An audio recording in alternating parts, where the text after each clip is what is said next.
하나님 말씀 호세아 11장 8절로 11절까지입니다. 찾으셨으면 함께 합독하시겠습니다. 에브라임이여 내가 어찌 너를 놓겠느냐, 이스라엘이여 내가 어찌 너를 버리겠느냐, 내가 어찌 너를 아드마같이 놓겠느냐, 어찌 너를 스보임같이 두겠느냐. 내 마음이 내 속에서 돌이키어 나의 긍휼이 온전히 불붙듯 하도다. 내가 나의 맹렬한 진노를 나타내지 아니하며 내가 다시는 에브라임을 멸하지 아니하리니 이는 내가 하나님이요 사람이 아님이라.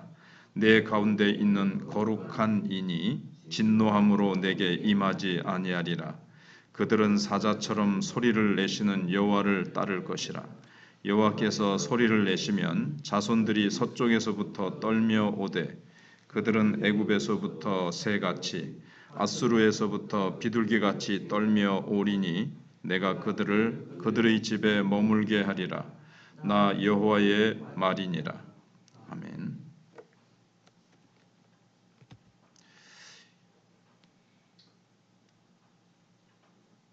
호세아는 그 당시에 정치와 이 제사 의식이 이렇게 음란해진 것이 일시적인 현상이 아니라는 것을 말하고 있습니다. 호세아는 가나안에 정착한 이래로 이스라엘 백성들이 전체 역사를 들여다보면 계속해서 음란과 우상숭배, 폐역, 앞에서 계속 2장부터 나왔듯이 이스라엘 백성들의 그 죄악상을 계속 얘기하고 있습니다. 예를 들어서 9장 10절 같은 데 보시면 그들이 바알부올에 가서 부끄러운 우상에게 몸을 들임으로 저희가 사랑하는 우상같이 가증하여졌도다. 그렇게 되어 있고 10장 9절에는 이스라엘아 네가 기브아 시대로부터 범죄하더니 지금까지 죄를 짓는구나. 그러니 범죄한 자손들에 대한 전쟁이 어찌 기브아에서 일어나지 않겠느냐. 그렇게 말씀하고 있습니다. 앞에서 두 번 살펴본 대로 기브아에서는 레위 지파 사람 한 사람이 첩을 데리고 여행하다가 기브아에서 성폭행을 당해서 또 그 시체를 열토막 내서 각 지파에 보내고 그리고 베냐민 지파와 11지파가 전쟁을 하는 그런 일이 일어난 것을 얘기하고 있습니다. 음란과 폭행, 살인, 이방인 가운데서도 잘 잊지 않을 이방인과 똑같은 가나안 족속과 똑같은 음란과 살인과 포행 이런 것들을 폭행을 아무렇지도 않게 그냥 행하는 그런 이스라엘 백성들의 모습을 기브아 시대 때부터 사사 시대죠. 사사 시대 때부터 지금까지 호세아 시대 때까지 계속 이어져 왔다는 겁니다. 그래서 하나님의 그 가슴 아픈 독백이 오늘 그 8절부터 11절까지 나타나고 있습니다. 11장 1절부터 4절까지는 과거의 이야기입니다. 내가 이스라엘을 광야에서 만났을 때에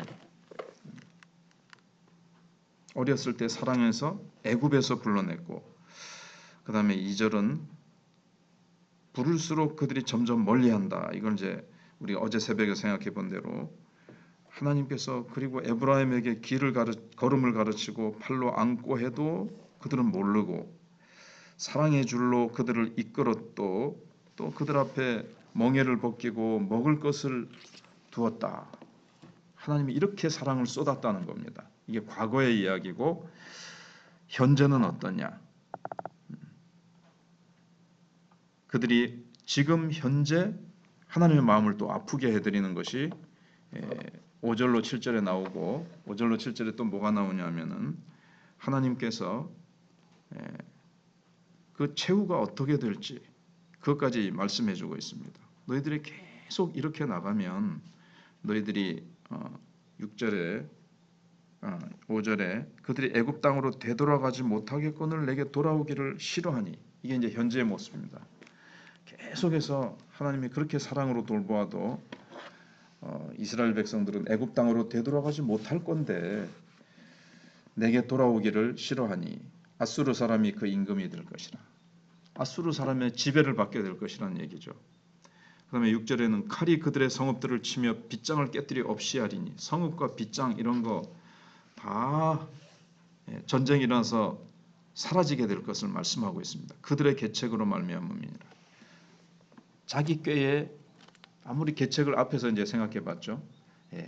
애굽과 아수르 사이를 줄타기를 하면서 오가면서 자기네들의 이 외교 수단으로 방어를 해보려고 했지만 오히려 실패하죠. 하나님을 의지해야 될 언약 백성이 하나님을 의지하지 않고 인간적인 꼼수와 계책을 쓰면 망하게 되어 있다는 것, 그것을 말씀하고 있습니다. 그리고 8절 9절에서 하나님의 그 독백, 이게 이제 절정을 이루고 있습니다. 에브라임이여 내가 어찌 너를 놓겠느냐. 그렇게 도망가고 하나님으로부터 멀리하고 하나님의 사랑을 거부하고 우상과 음란으로 계속 달려간다 할지라도 하나님은 포기하지 아니하시고 하나님은 결코 놓으실 수가 없다는 겁니다.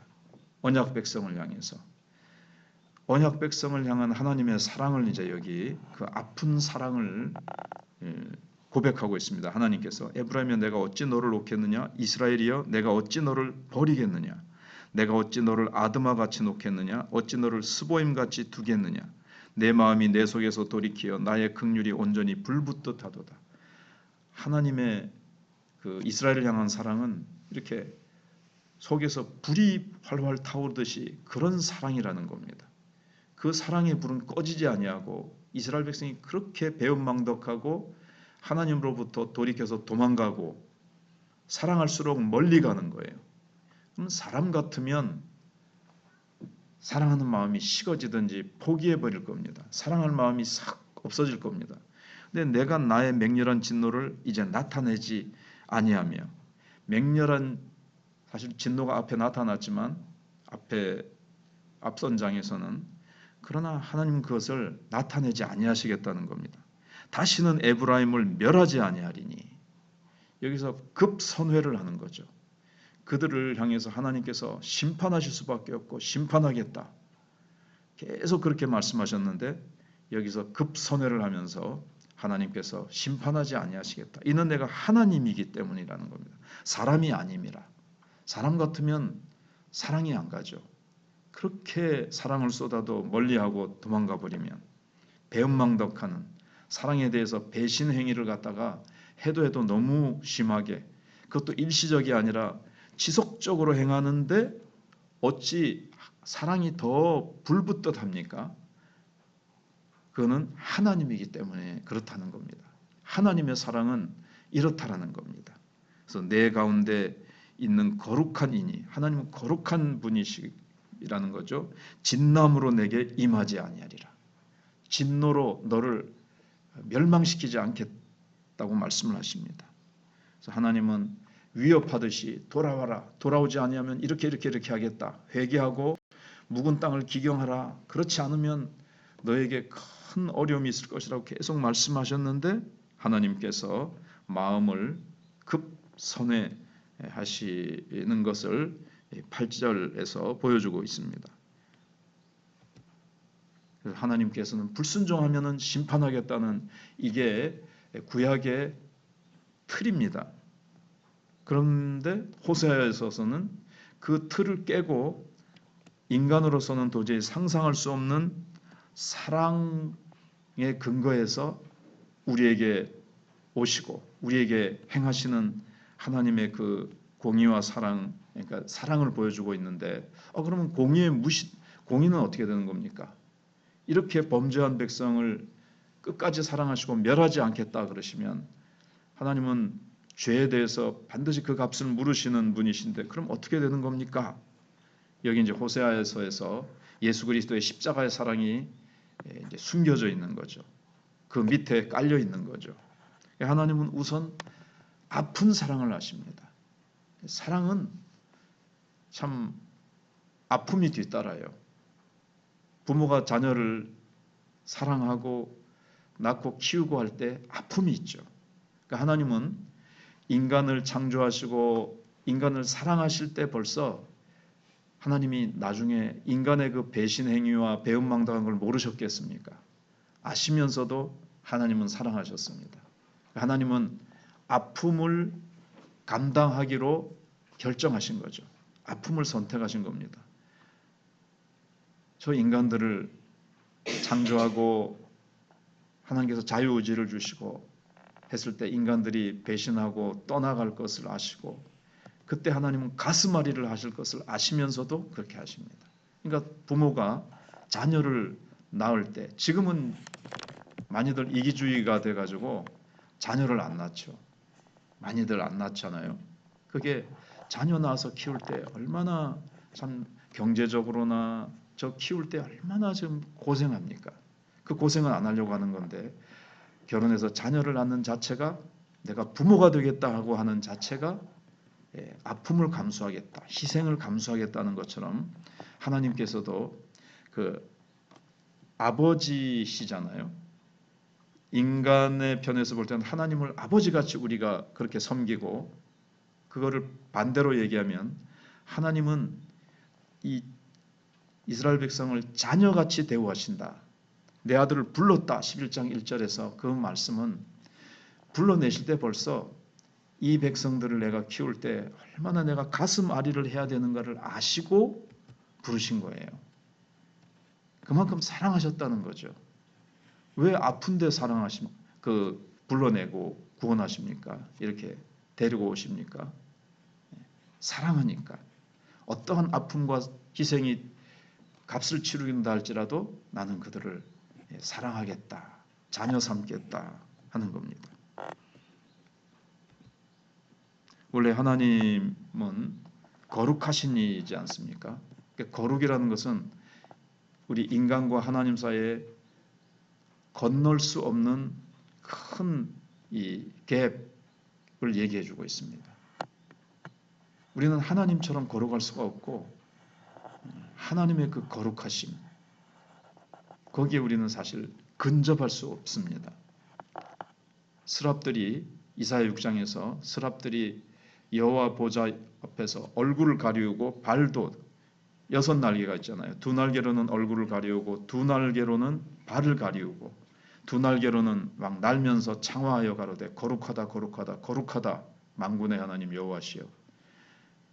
그 범죄하지 않은 깨끗한 스랍들도 하나님 앞에 얼굴과 발을 내보일 수가 없을 정도로 하나님 앞에 근접할 수 없는 하나님의 속성이 거룩입니다. 그게 분명히 있어요. 그래서 거룩하신 이입니다. 그러나 동시에 호세아서는 무엇을 얘기해 주고 있습니까? 이렇게 범죄하고 무지하고 목매한 인간들을 사랑하시는 것 이것이 나타나고 있고 하나님의 그 친밀한 사랑이 나타나고 있습니다. 하나님은 그렇게 우리를 사랑하시고 친밀하게 우리 가까이 오셔서 성령으로 우리 손에 내주하시면서 우리 속에 들어와 사시고 싶어 할 정도로 우리를 사랑하세요. 그런데 범죄하고 더러운 우리 속에 거룩하신 분이 들어오실 수 없단 말이에요. 그럼 우리가 깨끗해져야 되는데 하나님께서 자기 아들을 내어주시면서 자기 아들을 죽이시고 그 피로 우리를 깨끗게 하신 다음에 성령께서 우리 속에 들어오시는 겁니다. 그래서 참 초월적인 하나님이시죠. 거룩하셔서 우리가 근접할 수 없는 저 거룩하시고 높으신 하늘 보좌에 앉아 계시면서 동시에 하나님은 우리 속에 들어오셔서 24시간 우리를 사랑하시고 우리와 친밀히 행하시고 우리와 24시간 늘 대화하시고 우리와 동행하시고 우리가 하나님을 늘 의지하고 하나님만을 사랑하기를 원하세요. 그래서 야고보서에 너희 속에 계신 성령께서 너희를 희귀하기까지 사랑하시는 것을 헛된 말인 줄 아느냐, 헛된 줄로 아느냐, 헛된 말이 뭐 그렇게 하죠. 그러면서 거기 주변에 이제 세상을 사랑하는 것이 바로 간음하는 것이다. 성령님은 내 안에 계시면서 24시간 나만을 생각하시고 나만을 집중적으로 그렇게 사랑하세요. 근데 성령님께서는 우리도 24시간 물론 다른 일도 하고 뭐 학교도 가고 이 직장 일도 하지만 늘 성령을 의지하고 무시로 깨어 늘 성령님과 기도하고 늘 성령님 하나님을 사랑하고 십자가에 못 박히신 예수 그리스도를 사랑하고 십자가에 하나님 자기 아들을 내어주신 하나님만을 계속해서 사랑하기를 원하세요. 근데 그 마음이 하나님으로부터 옮겨져서 세상 어떤 것들을 사랑하면 성령께서 우리를 시기하신다는 거죠. 여기는 그런 하나님의 사랑이 나타나고 있습니다. 내가 너를 어찌 놓겠느냐? 내가 너를 어떻게 포기하겠느냐?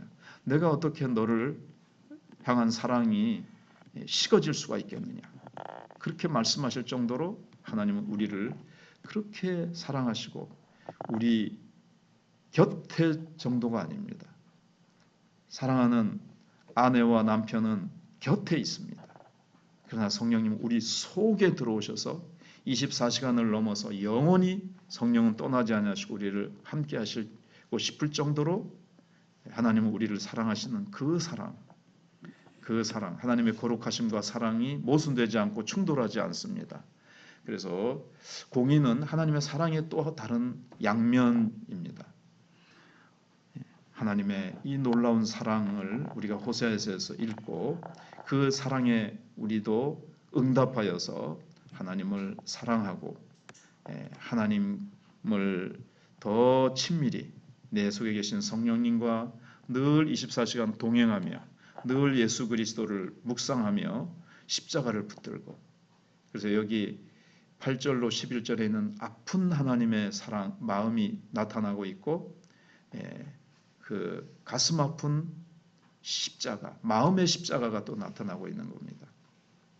결국 독생자를 내어주시죠. 독생자 내어주실 때 얼마나 마음이 아프셨겠습니까? 우리도 하나님을 그렇게 마음 성품 뜻 목숨 다하여 사랑하는 우리가 되어야 되겠습니다.